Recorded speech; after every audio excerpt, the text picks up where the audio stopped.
Hey guys, welcome to the third video of my Python tutorial series, and in this video we are going to talk about control flow instructions. And in control flow instructions specifically, I'm going to talk about repetition flow instructions. Okay, so what are repetition flow instructions?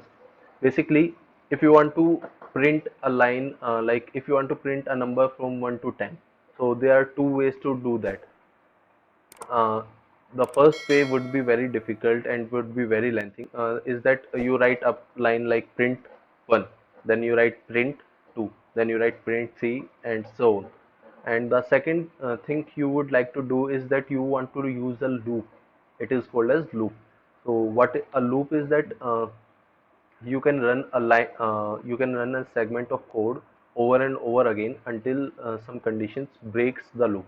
Okay, so for example, you store 1 in a variable, and after that you starts the loop from with the condition if the variable values reaches more than 10, then you breaks the loop.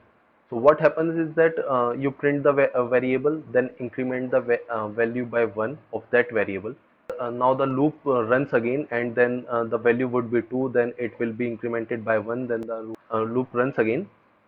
So this is how you are going to print out the value. So without wasting any more time, let's get into the coding, and I think that this is going to be fun. So let's see the program. Okay, so let's see the syntax first, then we will make a factorial program using our loops. There are two type of loops in Python. The first loop would be a for loop, and the second loop would be a while loop. So we will discuss while loop first because it is small and it is easy. So we write, for example, I is equal to 1, and now I want to print 1 to 10. Okay, so what I am going to do is while, and now I am going to provide a condition like I is less than 10, or maybe less than 11. So this loop is going to run until I is less than 11. Okay, now what I am going to do is like just print I, and I'm going to increment I is equal to I plus 1. What it is going to do we will see, and I'm going to run the program now. And as you can see, it has print the value of 1 2 3 4 5 6 7 8 9 10, and it was barely like 3 or 4 lines of code. But if you wanted to write like maybe normally, then you would have to write 10 line of code. And for example, like if you wanted to print 100 times, then what is going to happen? Like you can print values from 1 to 100 in just 4 line of code. So that's why repetition flow instructions are very useful. Now, one more thing that you need to be very careful about, it is called as infinite loop. If you provided the condition wrong, then you are going to be in a very big problem because it is going to be stuck in your loop and it is never going to break out. So let's see, if you have written it like while I is greater than or equal to 1, and now if I run this program, I am going to be stuck in an infinite loop. And it happens with all the programmers in the starting that they get stuck in infinite loops. But if you do practice, you will understand the conditions and it is going to be just fine. So I'm going to run the program, and now see, it is just going to print and print and print, and it is never going to stop. So to what can we do right now, we can just interrupt the kernel here, and now the program has stopped. Oh, it didn't. Okay, so what do we need to do is that we need to go here kernel and then restart our notebook. Okay, restart.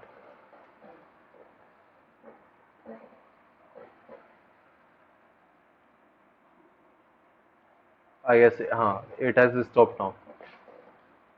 So this is the while loop. Now there is another kind of loop in Python. It is called as for loop. Now for loop has like a different syntax. So what is the syntax of the for loop? Let's see that first. For I in range, let's say 10. Let's say 10. So what it says that like run this loop until I is in range of 10. Now I am going to tell you what range is in the next video. Now just understand the concept here, like for I in range of 10. Okay, so what I am gonna do is print I, and you will notice that I don't need to increment the value by 1. It is going to happen automatically with this. And I can tell you a little bit about range. It is a function and it is predefined, so you don't need to do anything. You just need to pass a number here, and it is going to automatically increment things like that. But we are gonna discuss in it in the next video. Okay, so now just print the program, print the cell. So what it is going to do is 0, 1, 2, 3, 4, 5, 6, 7, 8, 9, 10.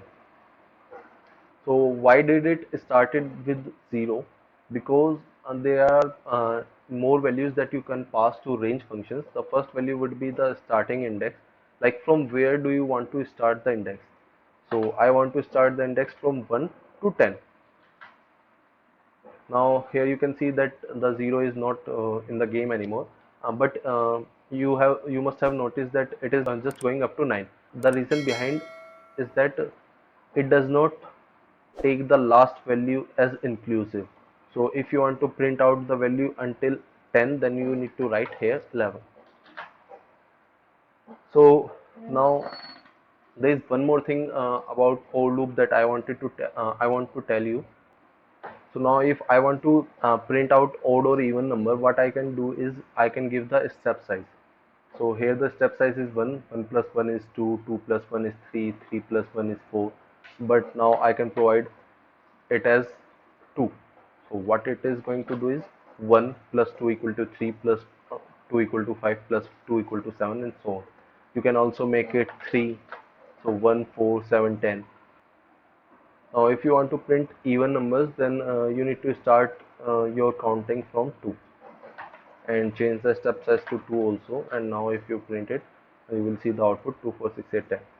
Okay, so I think this is enough for this video, but before we go out, I want to make a small program which is called as factorial of a number. Okay, so the factorial of a number is let me see, if we want to find out the factorial of a number, it is going to be 5 into 4 into 3 into 2 into 1, which is going to be 120. So this is how you find a factorial of a number, and I'm gonna write a program using our for loop. Okay, so now the first thing that we want to ask a user is the number of which he or she wants to find a factorial of. So let's take the number in a variable called n. Now use int and enter use int input, enter the number to find the factorial. Now let's say just for example we will take 5, enter. Now n stores the value of 5. Now what do we need to do is fact equal to 1. I'm making a factor variable name fact, and right now I'm initializing it with 1. Now I'm going to apply a for loop for I in range. I'm going to start it with 1, and then what I'm going to do is I'm going to make n plus 1. So what it is going to do is it will start from 1 and it will go up to n. It will not go up to n plus 1 because, as I told earlier, that this value is not inclusive, it is exclusive. For example, if I want to find the factorial of 5, then it will 1, 2, 3, 4 and 5. But I need to provide 1 plus, because it is going to take just this. If I don't provide 1 plus, then it is going to take 1, 2, 3, 4. But that will be wrong, because as I said earlier, 5 into 4 into 3 into 2 into 1. This is the factorial formula, so we need that 5.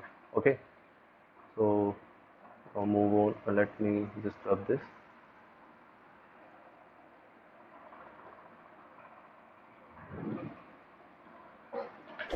Now what do we want to do is that fact is equal to fact into I, and this is it, guys. Now we just want to print the factorial. Print fact, and the answer is 120.